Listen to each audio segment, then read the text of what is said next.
The mismo will provide a new way of processing COP and COC for our seafarers. You may see in the screen the categories of documents that are required for our seafarers. When it comes to the required education of our seafarers, we have the required bachelor's degree. It must be completed. And the document that comes after completion of this degree are usually our transcript of records, our diploma. Before this transcript of records and diploma, the special orders are being submitted by the seafarers directly to the MARINA STCW office. And it comes from the offices of CHED as well as the maritime higher education institutions where they graduated. But with the mismo, the agencies involved in this process, which is particularly the CHED, will only forward the certificate of authentication and verification to MARINA. I believe all of us here are familiar with the CAV. It indicates the information, the name of the students who graduated, the special order for graduation. In the case of state universities and colleges, there is the board resolution approving the graduation of the student concerned. In the case of the training, before the training certificate of completion is being released to the students, and the students or the trainee submits it to MARINA. Now, the training center will be the one to forward it to MARINA STCW office. As well as the seagoing service requirement, which comes from the shipping manning agency, it is now going to be transmitted directly to the STCW office. And the medical certificate, which is being released directly to the seafarer, now the DOH will be the one to transmit it to the STCW office of MARINA. So once this is put into operation, the mismo will give us a very simplified process wherein the student, or rather the applicant seafarer for certification, that means he is applying either for COP or COC. He will only be enrolling or registering in the system of MARINA to get his SRN number, and then all of these documents will be transmitted to the MARINA database. And once the seafarer applies, the seafarer will not be required to be present in MARINA. He will only go to MARINA for purposes of the assessment of competence. And once the assessment of competence is undertaken and the candidate passed the assessment, the COC will be released to the seafarer. Ayon. This is the existing setup that we have. The seafarer or the candidate for certification will take his bachelor's degree, complete the required seagoing service, undergo the necessary trainings, undergo the medical examination, and then the seafarer himself will be the one gathering all these documents and submit to MARINA. With the mismo, the seafarer will not go to MARINA anymore to submit these documents. And the COC, as I have mentioned, or the COP, for that matter, will be released to the seafarer through courier. Okay? So, with this approach, MARINA is confident that we will be able to produce competent and world-class seafarer. Because in terms of fraud, it's already managed. No more fraud because it is government-to-government transaction. The seafarers will not also be victimized by the unscrupulous people outside of Marina and outside of Calao. That's all, ladies and gentlemen. Thank you very much.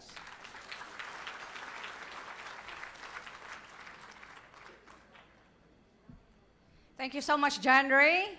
Maliwanag na ho ba yung framework na pinakita ng Marina on how are we going to produce competent and globally competitive Filipino maritime professionals? That's the terminology that we're going to use, not simply seafarers. Muli sa mga nakatayo po, marami pa pong mga upuan. Just fill in the vacant chairs po sa mga tables. May I request those standing at the back at yung mga nasa entrance, please fill in the vacant chairs. Marami pa pong vacant chairs. On the left side, particularly on the left side of the stage. Announcement for the information of everyone, tayo po ay naka-live sa Radio TV Malacanang at sa Facebook page po ng Marina. Kaya kaway-kaway po, tayo po ay ngumiti, and let us participate in today's forum. Muli po, later on this morning, we will be launching the SRB online appointment system. So the details on what was presented earlier by John Ray will be discussed at the later part of the program. Yung sinabi po na portion of the mismo. And as also expressed or stated by our administrator earlier, that the other features will be launched before the year ends. Now that we are done, we have presented, we have shown, I think everybody agrees on the framework that was presented on how the industry, not only Marina, but all of us, the entire industry, on how are we going to produce competent maritime professionals. It's time now to listen also on the strategies on quality maritime education through outcome-based education. So from the single maritime administration, let us go now. Dito naman tayo on the quality maritime education.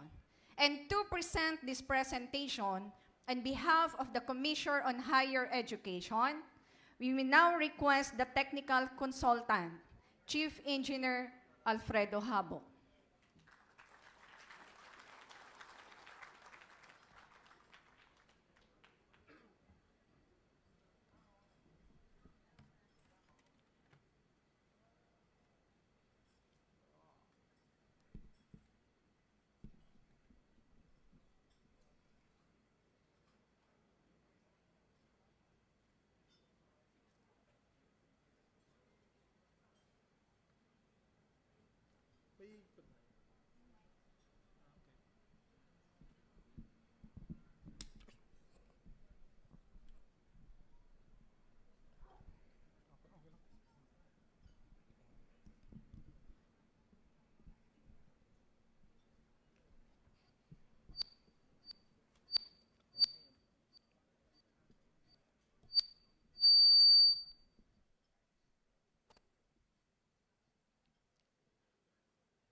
Good morning to all of you. This is a huge crowd. I cannot remember when was the last time with this number of participants. Congratulations, Marina, for this crowd today.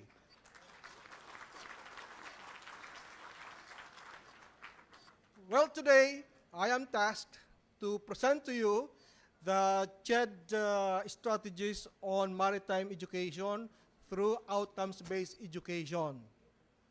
I remember 2012 when CHED CMO 46 was issued. And by that time, PAM-TCI and PAMI came up or coordinated in ensuring that we have the regional workshop on OBTL, Outcomes-Based Teaching and Learning, where in fact the PAMI president today and I were the one who facilitated that seminars. It's, I think, 5 workshops on the different regions. That is specifically on how to implement this outcomes-based education. In fact, it's outcomes-based training and education. With that workshop, we required 4 participants for every maritime institution. One is the curriculum developer, preferably finished education, preferably also with masters. Number 2, technical people for deck and engine, preferably management level. And one, the other member is in charge of the quality assurance system. This is actually what we envisioned, that in order to implement the quality education, we will need competent people to really devote their time on the course development of every course for the BSMT and BS Mari. And now, where are we? It's good that PAMI will be, I think within the year, they will be able to finish the development, full development of the different courses for the BSMT and BS Mari, and that will be further, I think, discussed by the PAMI president on the next speaking engagement. Well, for CHED, this outline presentation, just the basic information on the outcomes-based education, and of course, the different CHED issuances relevant to this OBE.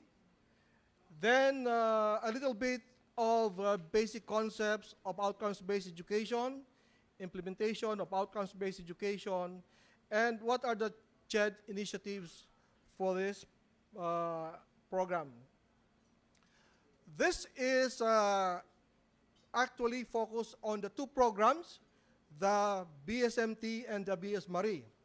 And of course, when we say MHEI, we mean the maritime schools. And of course, the main player of this in the implementation of the OBE is, of course, CHED and MARINA.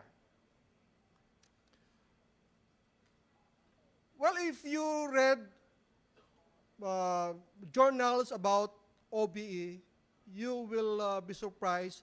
There are so many ways to do it. In fact, what could be the best strategy to implement the OBE in maritime education? Whatever you choose, what is important at the end of the day, you will be addressing the competence requirement or competencies requirement under STCW. And we know for a fact that competence is an aggregation of tasks. At the end of the day, the student must be able to do the task if he will be serving as OIC on board the ship, deck, or engine. What is important in the outcomes-based education is, of course, this issuances of CHED in terms of the CMO number 46, series of 2012. In fact, lately, I think it's 2014, they also issued the CHED manual on the ISA. What is ISA? I think that's Institution Sustainability Assessment. These 2, we call this foundation of the OBE implementation in the Philippines, should be the proper guidance of all stakeholders, maritime education stakeholders, in the full implementation of OBE. It's not only that, we have also CHED Administrative Order number 01 of 2014, wherein the revised policies, standards, and guidelines that technical committee and panels are tasked to produce shall reflect the shift of learning competency-based standards, outcomes-based education. We know that this is really a challenge to all of us. In fact, if you look at the history of implementation of OBE, it takes years before you can actually, in a way, seems to be perfect in the implementation, but you cannot really attain that in an instant. I know some maritime institutions took 7 years before they were able they get certification from ABET certification of the US, it concept. So, I think the maritime programs, in a way, is very, we call that maybe blessed, or with proper guidance from STCW, we should be able to really align the design of our courses based on STCW. Because according to the STCW, in the Part A, we have the table of competence for every position on board in terms of the OIC level, the management level, the support level, the watchkeeping ratings in the AB deck or AB engine. All of this are properly guided by the table of competence. And at the table of competence, we have 4 columns. Number 1 is the competence. Number 2 column is the KUP, the knowledge, understanding, and proficiency. Number 3 is the method of assessment. And number 4, which is critical to the output, is the criteria for evaluating competence. No? STCW is clear on that, but how we interpret these columns is a challenge for everyone, especially in terms of criteria for evaluating competence. What are really the vague areas? Until today, we can still hear what is really criteria and what is really standards.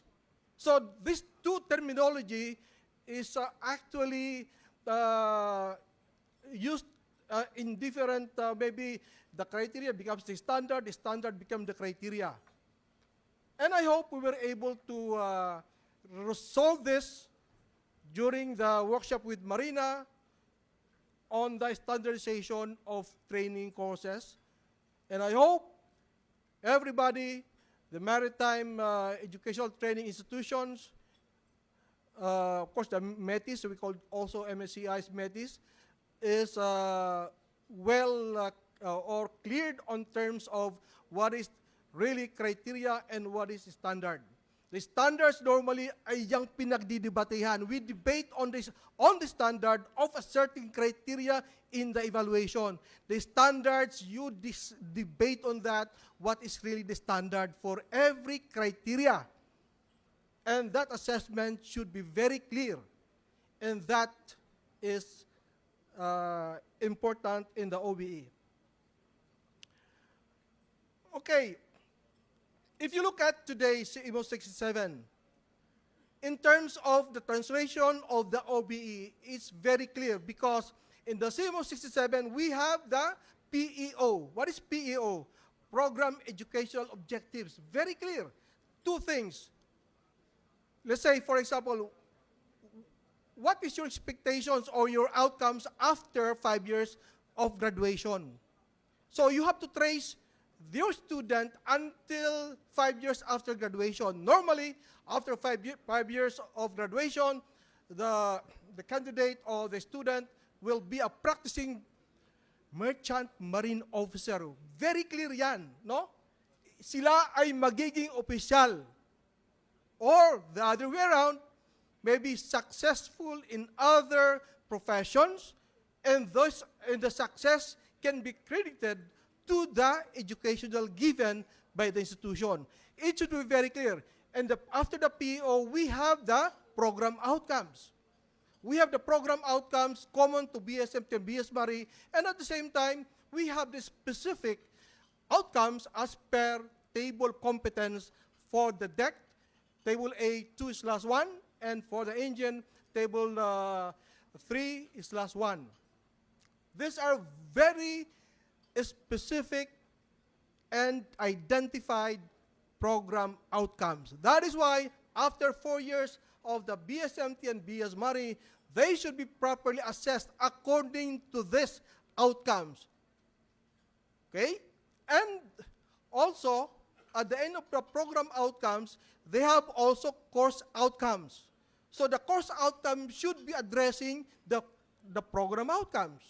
And from the course outcomes, every course will have their own intended learning outcomes. Okay? So, in terms of translating the OBE concept into CHED CMO, it's there. It's just a matter how we will appreciate really. And you know, the commitment of the top management of the every institution is a must.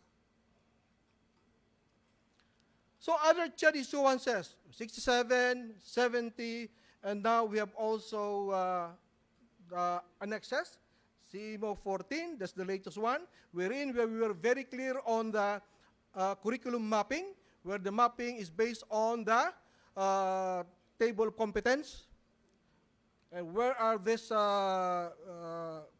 embedded in the course of every program.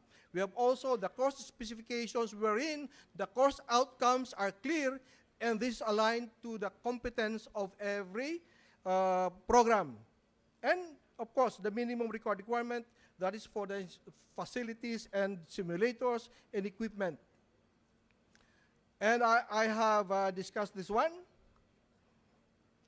The challenge now is in the implementation of these policies, standards, guidelines to be competitive in such higher education policy practices.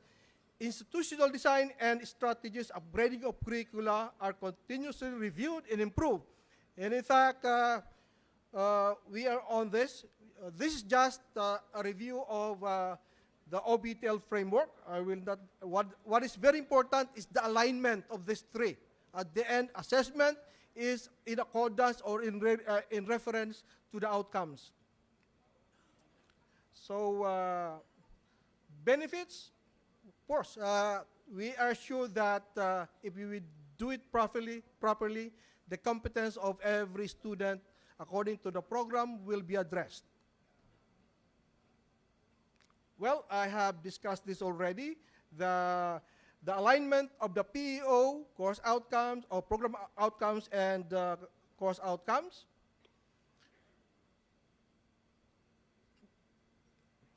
So, at the end of the day, the assessment of MARINA, examination, the theoretical part and the practical part should be all addressing the competence of every program. And that is according to the STCW. So these are just a review of what are teaching learning activities, because we will have a lot of strategies on the delivery according to the need of the students, according to what could be the most, we call this successful way of delivering the course. So these are just types of activities. And what is very important in the assessment is the authentic assessment should be task-based. We don't care, maybe they say, I don't care of the formative assessment. What is very critical is the authentic assessment, which are normally task-based on your specific position, okay? And that should be very clear to all of us. So these are type of assessment, and please review what is authentic assessment in terms of OBE. And these are all tasks. So these are just the CHED initiatives, and of course, in the programs or the initiatives given by CHED, they have done all the possible means, plenty of workshops, but at the end of the day, really, is the commitment of every institution to really augment the competence of their people. And now, I think I'm still on time. Thank you very much.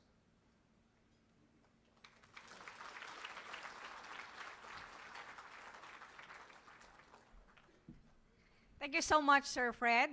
Marami pa pong nakaupo pa rin sa likod. Again, marami pa hong bakanting mga chairs. Please fill in po sa mga tables. Meron po dito sa harap, and meron po sa left side of the stage. Muli po, maraming salamat, Sir Fred, for presenting to us the framework of the Commission on Higher Education on how to support, on how will as a maritime administration, how are we going to produce a competent and globally competitive maritime professional. So to all the MHEIs present today, pwede ho ba tayong kumaway so that we will know kung ilan po yung mga nanditong eskwelahan? Please raise your hand.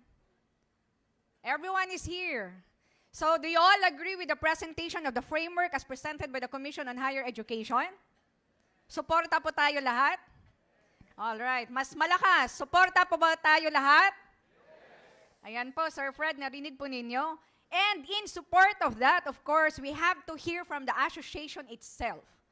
So, to present if how will PAMI, the Philippine Association of Maritime Institutions, will support the framework presented earlier by MARINA and the framework presented by the Commission on Higher Education in a private capacity. How will PAMI also support all these programs? And for that presentation, may we now request the President of PAMI, Engineer Felix Oca.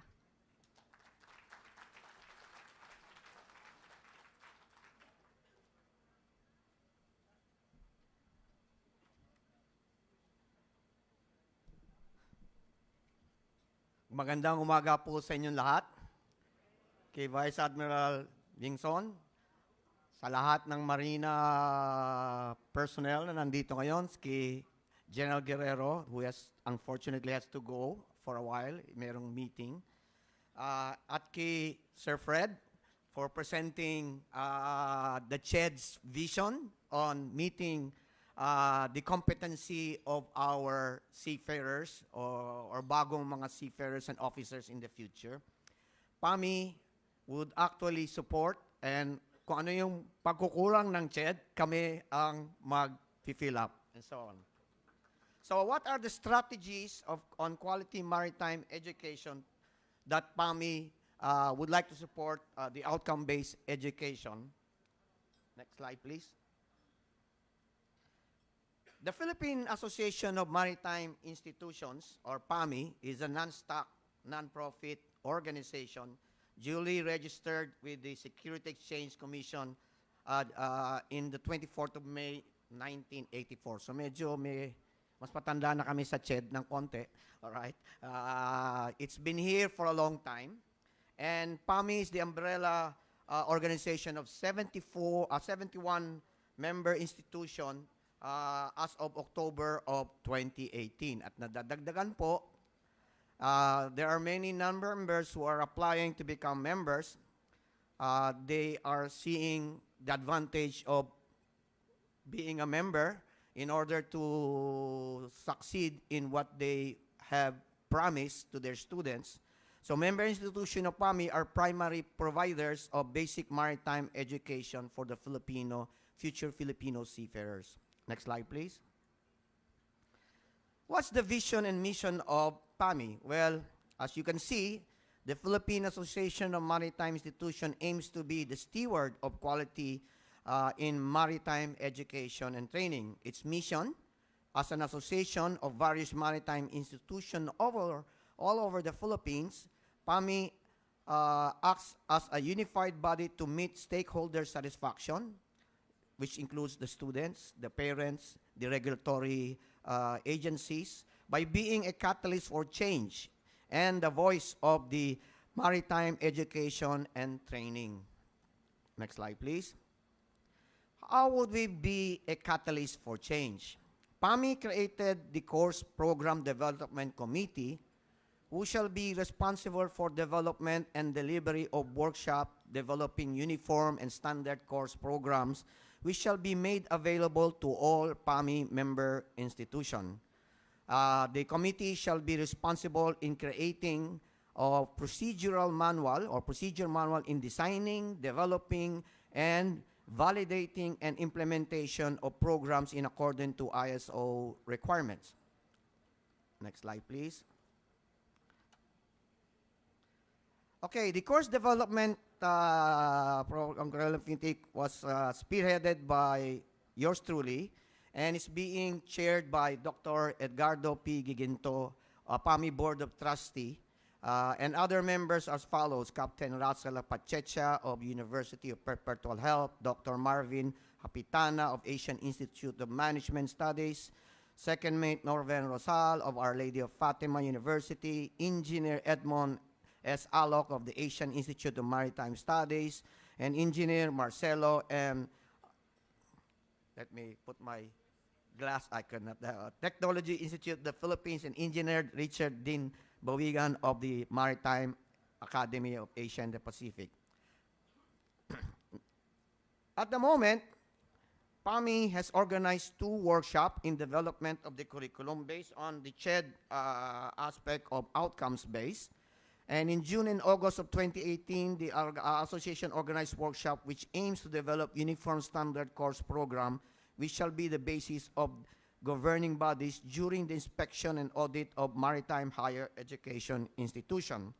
And I'm happy to report that in the 30-plus schools that were already monitored, there has been good report that the developed course syllabus is very much acceptable to MARINA and CHED, and we will continue to validate, including the documents needed to show EMSA that the validation process was done.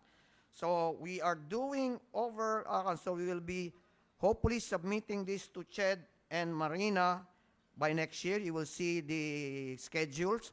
The workshops were attended by 156 representatives from 69 MHEIs, PAMI members and non-members to date.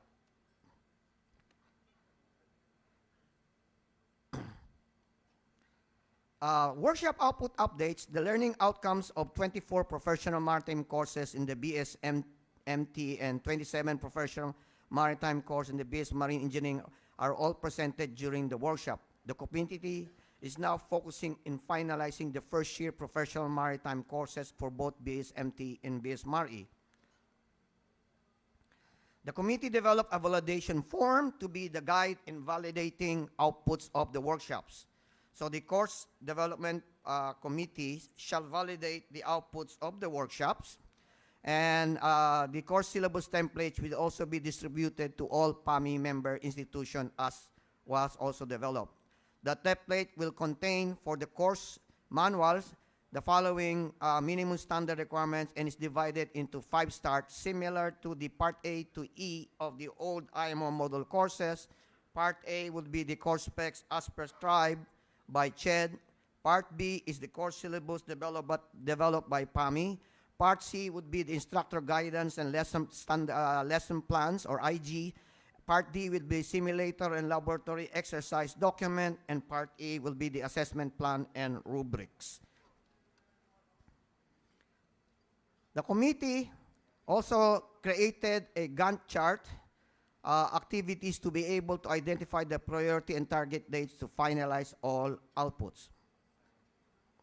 So here you see the Gantt chart. By October, the end of October, we'll be finished in validating the first year course syllabus. Starting November, this committee shall validate the second year courses until December, because there were some outputs that only went up to the intended learning outcomes, so we will have to develop TLOs and assessment for that. And then starting January of next year, we would be starting with the third year course syllabus for both BSMT and BS Mari. Starting in March up to May, we will develop the course manual, which includes the 5 parts. And we hope to submit this in June of 2019 to both CHED and MARINA for their comments and approval, so that it will be acceptable to MARINA and CHED. On May, we will start the requirement for OBE, as mentioned by Engineer Fred Habok, including the OBE curriculum map based on the TPET, or the Technical Panel for Engineering format. And by October, we will be submitting it completely to, again, to CHED and MARINA. By November, we hope to start working with the exercise development of the laboratory exercises in both deck and engine within the curriculum development so that we can standardize based on the intended learning outcomes produced by the course syllabus. And then by December, January, we will try to develop the simulator exercise documents, and then the assessment and measurement starting February and March. So hopefully, with these schedules, although we're trying to move this as fast as possible, we will all be submitted to CHED and MARINA for comments for the technical committee and the technical panel, and MARINA for their comments, and so that we can revise as possible.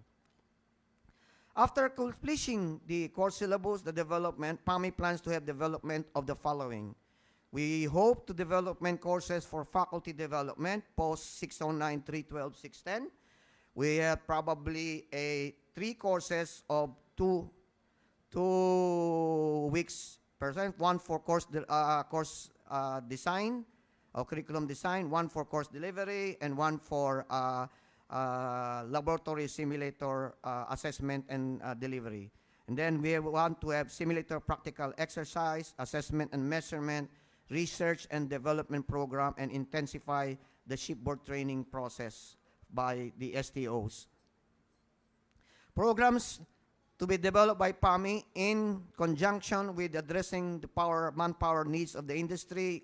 We hope to develop a BS fisheries, that is STCWF, in conjunction, because the existing STC fisheries more on the agricultural side. We also would like to address future of maritime by coming up with a maritime information technology, probably a BS in marine electrotechnology with SBT and workshop skills, a BS maritime administration and port operation, in shipping business, logistics and intermodal systems, maritime and marine environment and management, and probably marine automation and robotics. I've already contacted some international schools to help us develop some of these programs so that many MHEIs may also produce and offer these courses so that CHED, MARINA, Coast Guard, Philippine Ports Authority could actually tap the graduates of these schools so they would have some background already within their areas. So this is the plans of the PAMI. It's long and very task-based, and hopefully I would have the support of everybody so that we can actually help in producing the Manamo requirements of the Philippine industry, which is one maritime archipelagic nation. So hopefully, thank you very much for listening, and we hope mabuhay tayong mandaragat na Filipino.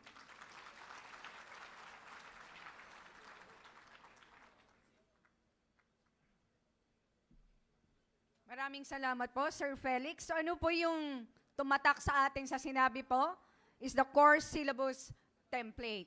So, as shown earlier, I think it is a commitment since it was declared as to who are the members of the committees, wala na pong lusot yun. No? So, ang sisingilin ho natin, yung mga miyembro po ng committee, if the Gantt chart will not be followed. Is that okay, Sir Felix? Since this is a commitment of the entire industry. And later on the right side of the stage, you can see there a tarpaulin, meron pong pledge of commitment.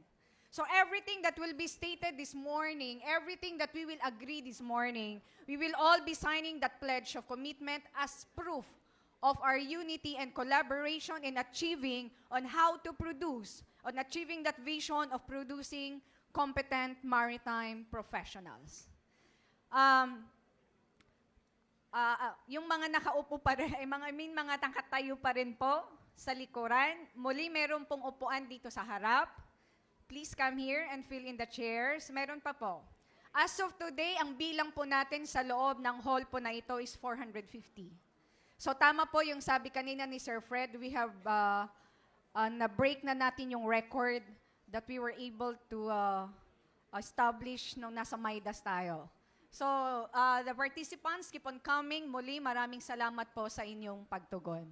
Now, on the part of the training, it's about time that we also have to listen to the association of the training institutions on how will the association support the framework. Since part of the framework or the existing setup that we have in the Philippines is that we have delegated, the conduct of training to our maritime training institutions. We have to listen to their commitment and strategies on how to implement a standardized and STCW compliant maritime training programs. And to do the presentation, let us now call the President of PAMI, Captain Arsenio Padilla.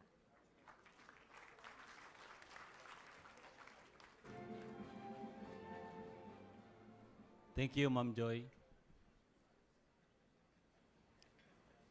Admiral Bingson, sir. Sa ating mga stakeholders, good morning.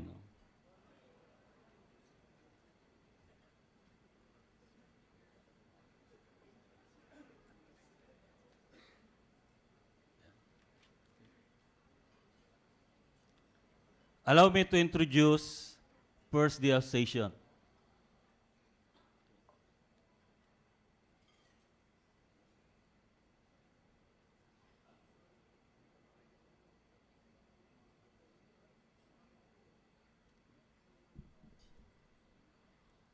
The Philippine Association of Maritime Training Centers, Incorporated, or PAMTCI, is the umbrella organization of 66 maritime training providers offering basic and upgrading safety and security courses for prospective and active seafarers, utilizing IMO model course to comply with competency training requirements under the STCW 78 as amended. PAMTCI members are accredited by the Maritime Industry Authority and or by TESDA. From a loose organization more than 2 decades ago, in 1993, when it was organized, the PAMTCI has emerged as a respected voice in the private sector among stakeholders in the industry in the Philippines. PAMTCI strives to be a source of sustainable strength to its members as it provides the leadership in development of maritime training programs and standards for the industry, apart from its implementation of STC W78 as amended.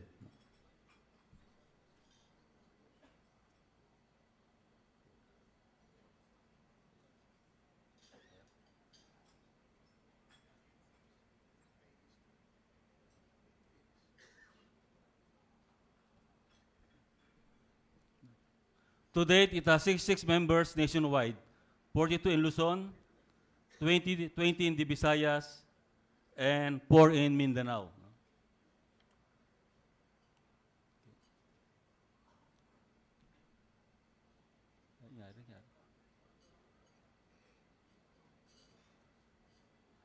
PAMTCI is governed by 9-man Board of Trustees, or the BOT, which were elected every 2 years. It conducts general membership meeting every 2 months to its members. And it is authorized by MARINA to provide IMO model course 6.09 or the instructor's course and 3.12 the assessor's course.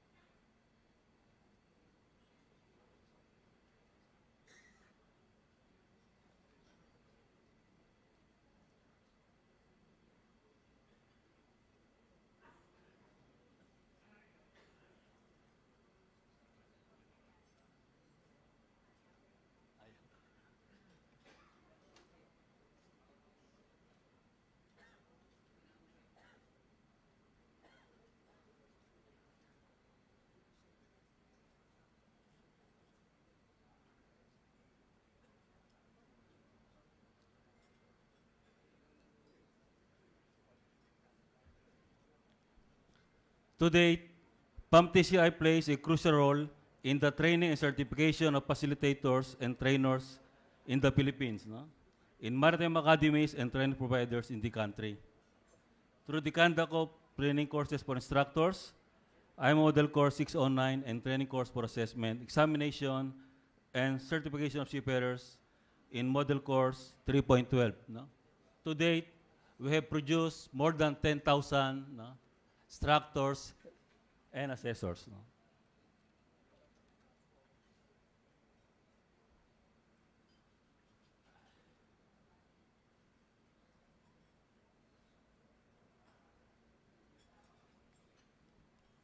PAMTCI is an organization dedicated to professionalism, accountability, maritime education and training excellence, transparency, commitment, and integrity.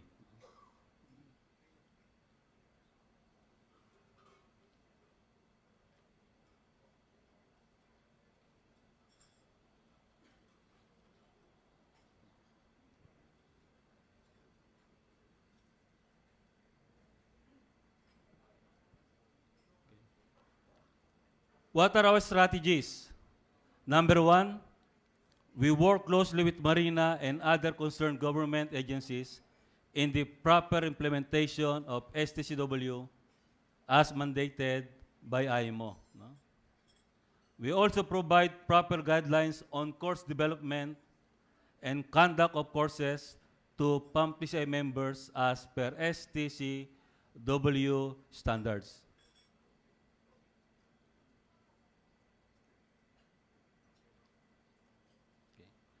And part of our activities are the following. No?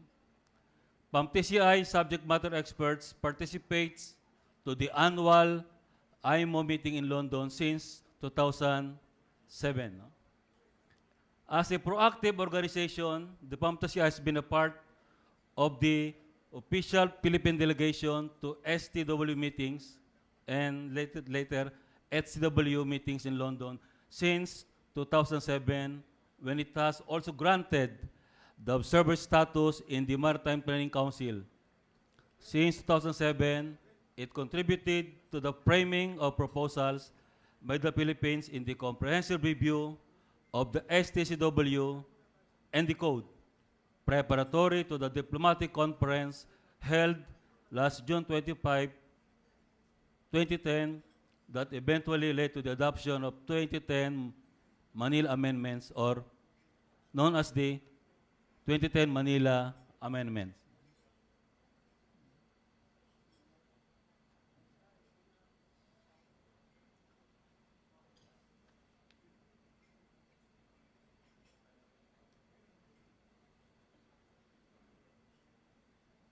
What are the other activities of PAMTCI?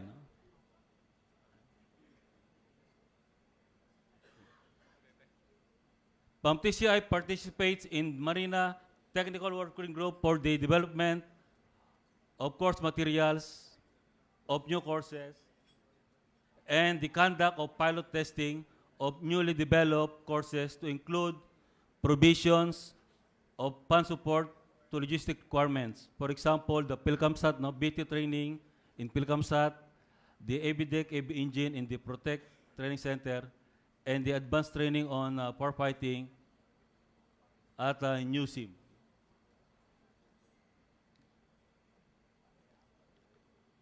Other activities includes sponsoring the conduct of special training programs for deck and engine facilitators, in the development of standardized simulator exercise scenarios using the Kongsberg Nor Control simulators. Also, we continue participating in MARINA-sponsored information campaign on the new provisions of STCW Convention, including the STCWF or STCW Fishing.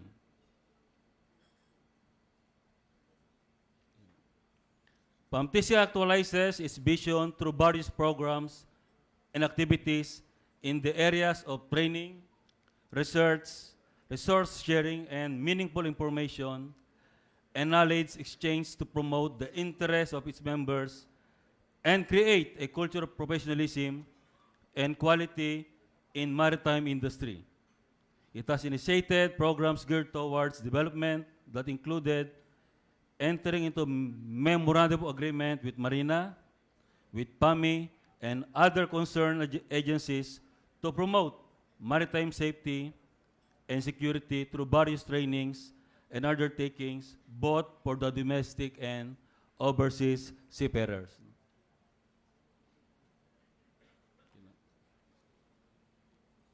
Allow me to give some comments regarding the new circular STCW 2018-02. No?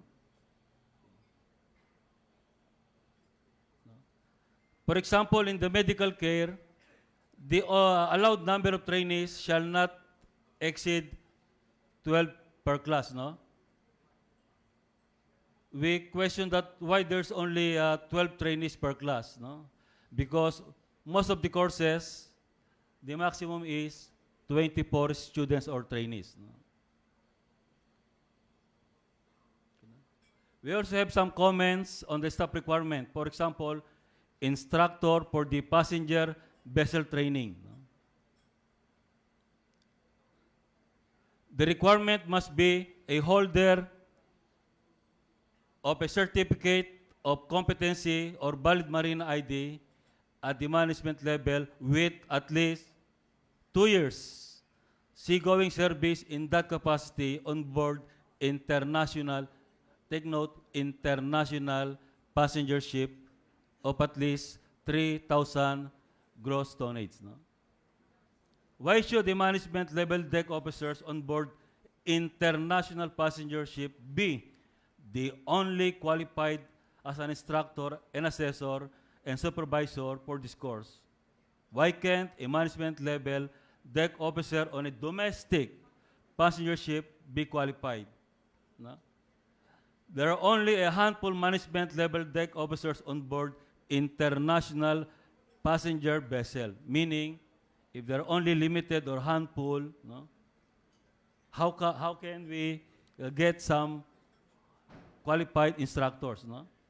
Because mostly the officers in management level are Europeans, especially on 3,000 gross tonnage passenger ship.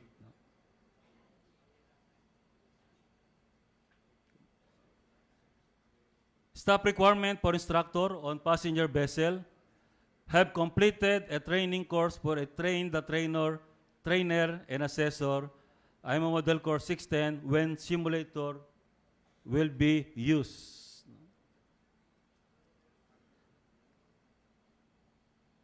This requirement for an instructor should be deleted, no? As there is not even an option in the equipment for a simulator. Teaching aids in passenger ship crowd management, damage control plan.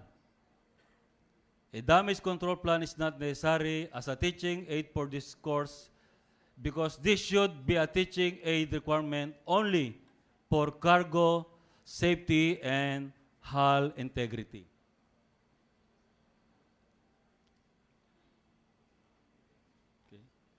Teaching equipment and facilities for PSCRB, proficiency in survival craft and rescue boat, and PFRB, proficiency in fast rescue boat, diving board with a height of 4.5 meters from the water. No? We know that a diving board is not used during the PFRB and PSCRB exercises.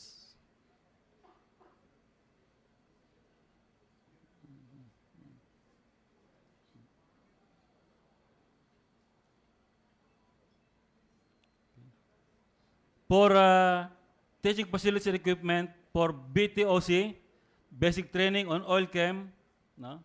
Loadicator of tanker cargo loading computer or programmer.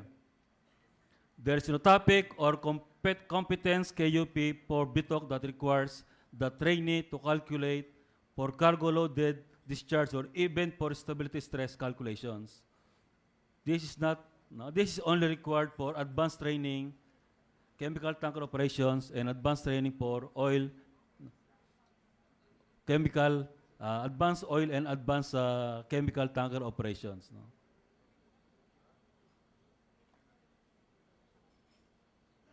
Okay. Teaching facilities and equipment for SD and SAT or for SSO. The EPIRB and SART dummy.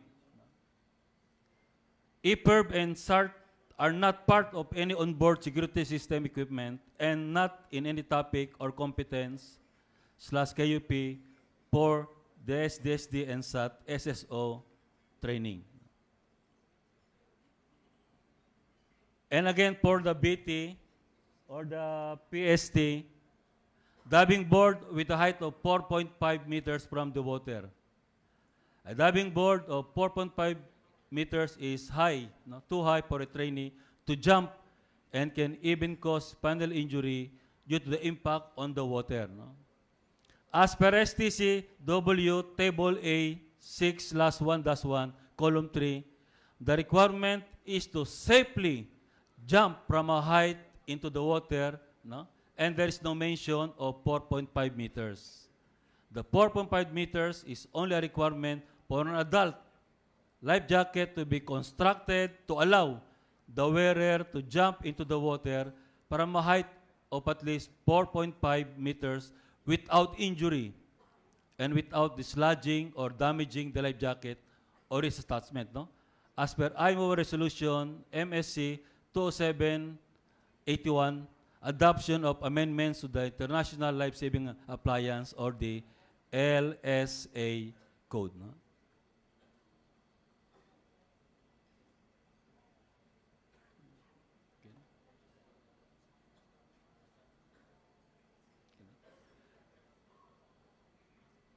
Number 5 is the time allotment, no? Assessment is included in the, is excluded in the total training hours, no? Under IMO model courses, the time allocated for assessment is within the course duration itself. But under the new circular, STCW 2018-02, assessment period is exclusive of the course duration. In fact, MARINA did not provide a specific time allocation for the assessment. Without a prescribed time allocation for the assessment, this runs counter to the objective of MARINA to have standardized course package for all mandatory STCW courses. And as of now, maritime training institutions are waiting for the course package that will be, no, provided by MARINA. No? Okay. And our recommendation is to review and revise the existing STCW Circular 2018-02. We wish to reiterate PAMTCI unconditional support to MARINA in all its endeavors for the promotion of the welfare and interests of Filipino seafarers. Thank you at mabuhay tayong lahat.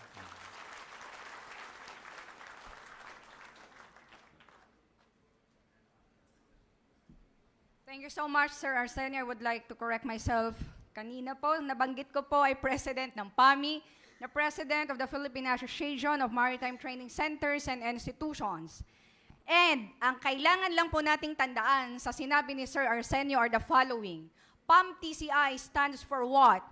Professionalism, accountability, excellence, transparency, commitment, and integrity.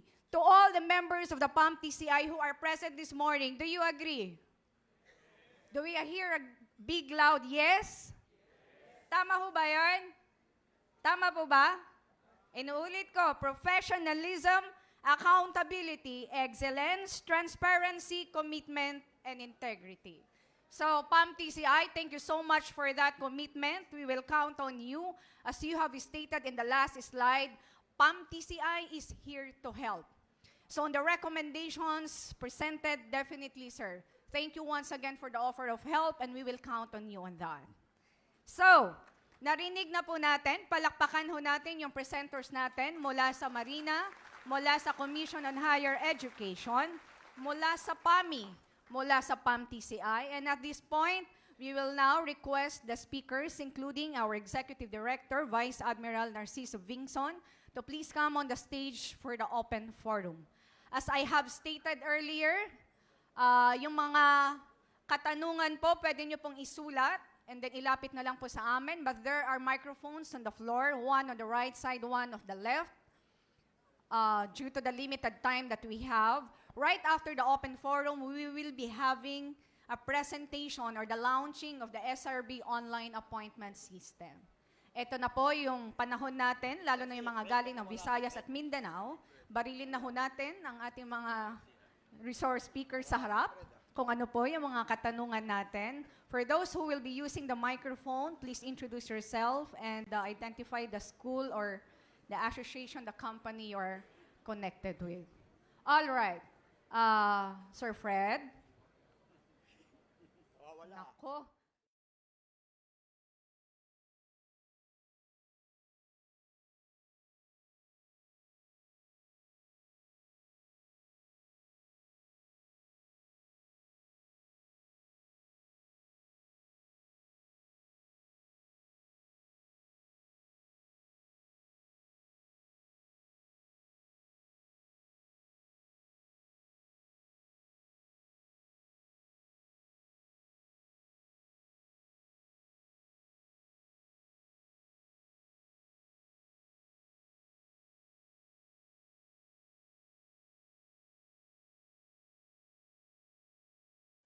Because this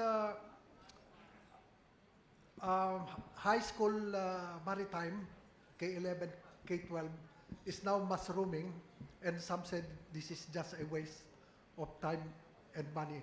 Can you enlighten this, Captain Padilla?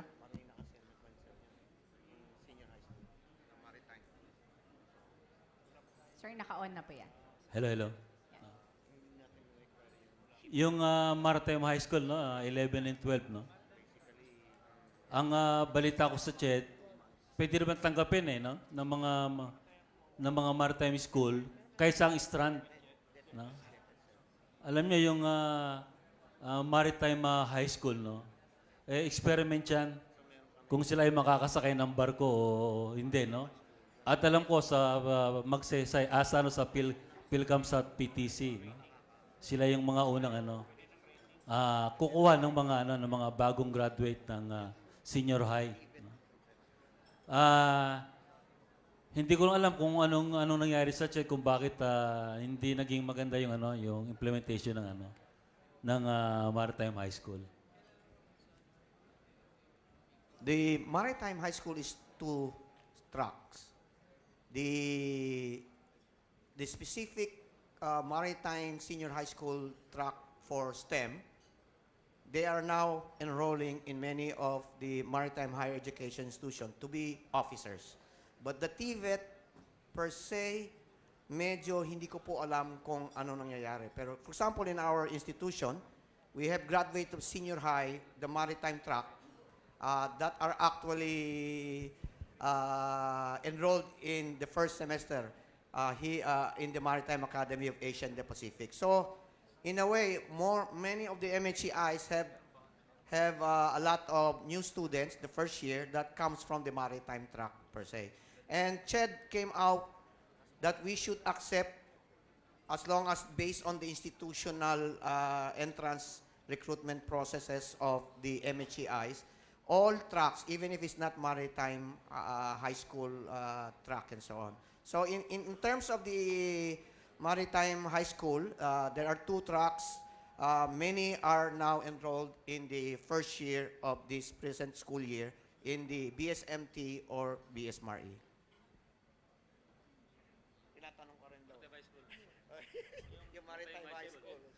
Okay. Sorry.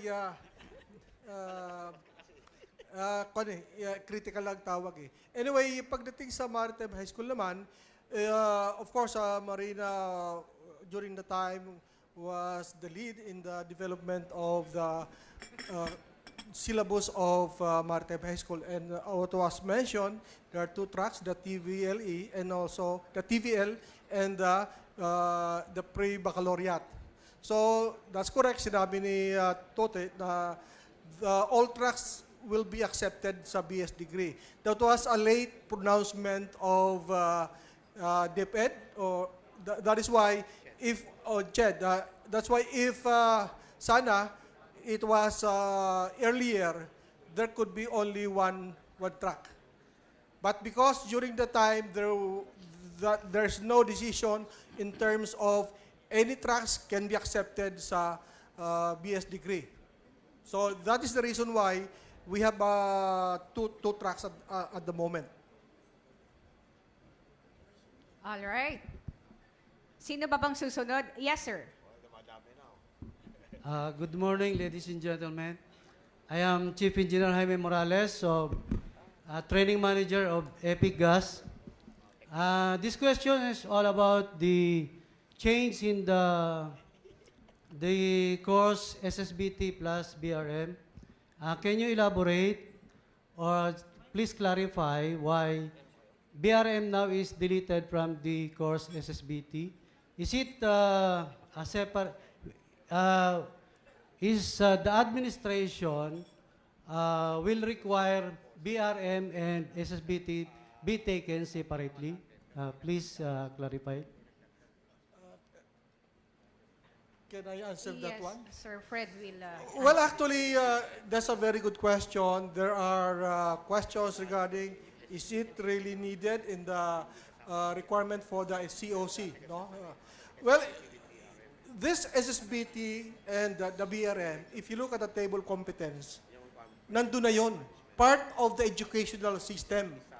That is why there's no mandatory requirements with regards to the STCW training requirement because it's already delivered in the BSMT or the corresponding marine engineering. You have that also, the leadership and managerial skills for the management level, and for the operational level, we have the leadership and team working skills. Those are embedded on this competence requirement. Sir, do you have a website or we can check this explanation so that we can present it to our principals? Well, I think what can be the basis today is the 2018-02 issued by Marina, wherein all the mandatory training requirements are listed.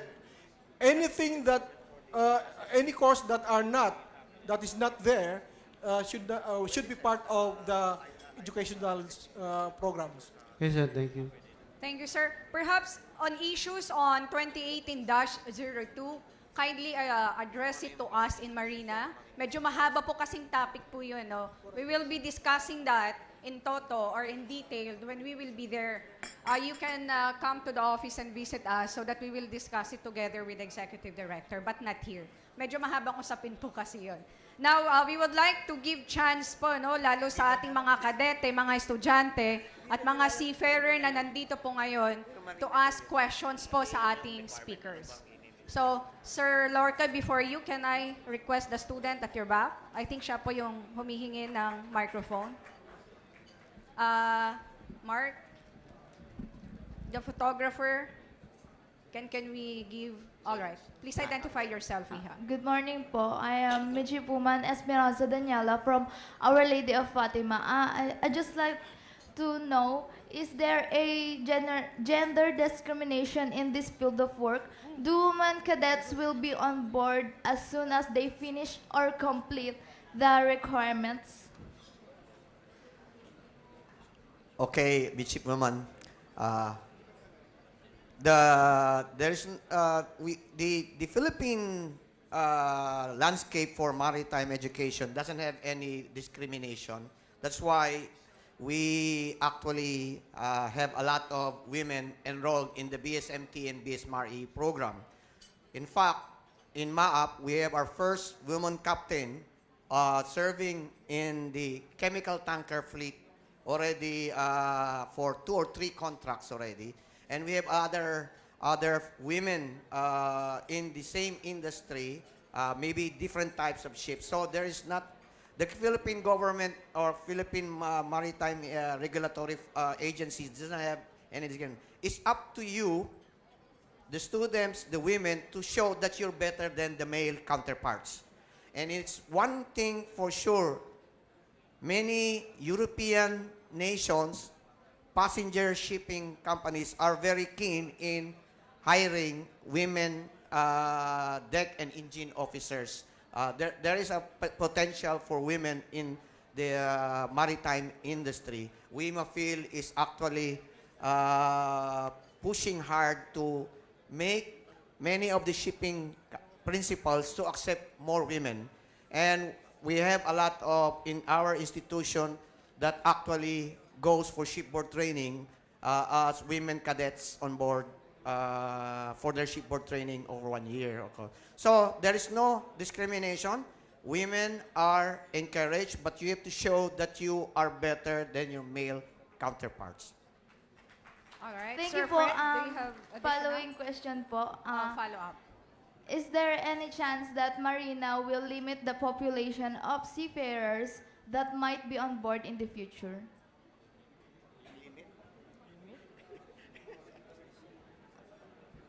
Parang I think out of the box question na po Pakiulit yata. yung tanong mo, Iha. Is there any chance that MARINA will limit the population of seafarers that might be on board in the future? Are you referring to shipboard training? Yes. No.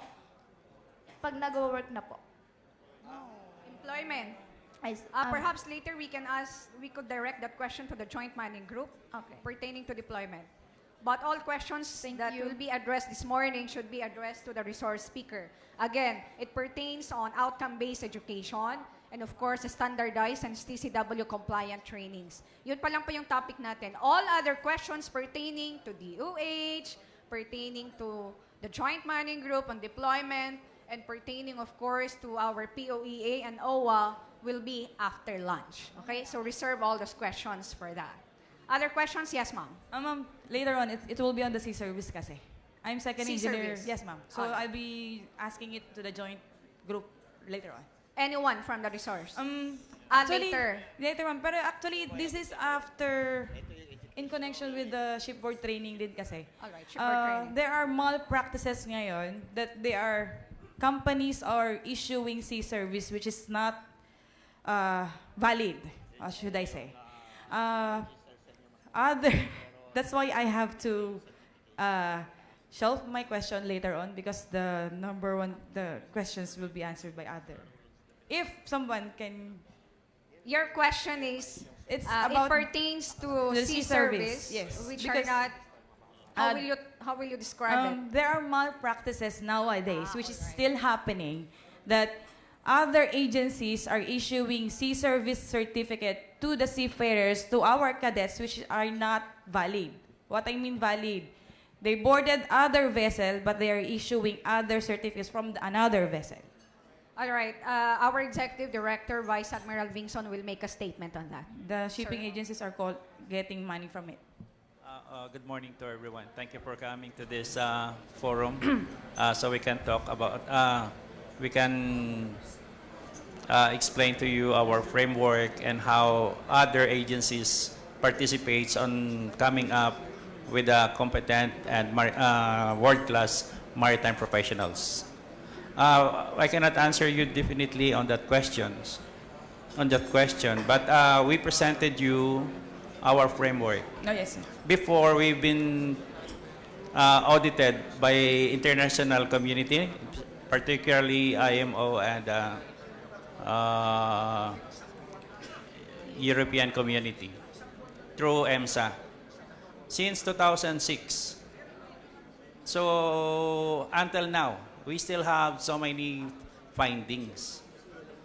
So as an outsider, I just came from this industry. Although I've been 32 years in the Navy, and Navy is part of the maritime industry, where we are also part of that. But from the outside, I see that putting out claims or correcting those findings will not suffice. So we have to do the root, troubleshoot what is really the root cause of these all problems that are keep coming every year. That's why we presented you our framework now. We started from the bottom. Our foundation should be dapat matibay ang foundation natin. And our foundation, there are two batas. There are two mandates. CHED and MARINA are conflicting mandates because MARINA has the responsibility to produce seafarers, and CHED also has the same responsibility. So nagkaroon tayo ng calibration. That's why we issued the Executive Order 63 para ma-harmonize natin yung mga batas natin. And we need interagency coordination on this.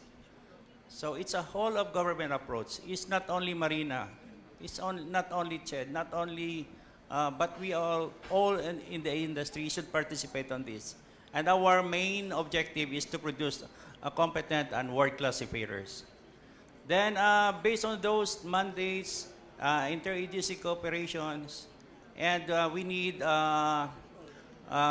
comprehensive internal system bago tayo gumawa ng national mga circulars and so on. That's why we have problems on circular 2018-02, circular 20-something, because of those, dahil mahina yung pundasyon natin. So, based on these mandates, we produce now our internal, comprehensive internal system. And based on that internal system process, we make our circulars based on this. And of course, the implementation of this should be jointly through the cooperation of our industry, from the training, education, and of course, our employers. Yan ang magiging solution natin to put a stop on the coming findings later on. So yan ang solution natin for the meantime. And we hope that every one of us here will pledge their commitment to produce world-class and competent seafarers and making the Philippines as the seafarer capital of the world. Thank you. Thank you, sir. Thank you, sir. Yes, sir. I am Chief Engineer Bienvenido Lorque, spokesperson of Amor Seaman. I just wanted to make clarification with MARINA because some On of what, our... sir? Ano pa yung specific question niyo, sir? Ang specific question ay ganito. May IMO Model Course 610, may IMO Model Course 312, may IMO Model Course 610. Ngunit, hindi ma-recognize o hindi ma-credit ng MARINA dahil kailangan ng MLC. Ngunit sa slide na ina-present ni Captain Padilla, hindi nakalagay kanina doon ang MLC. Kailangan lang ang IMO Model Course lang.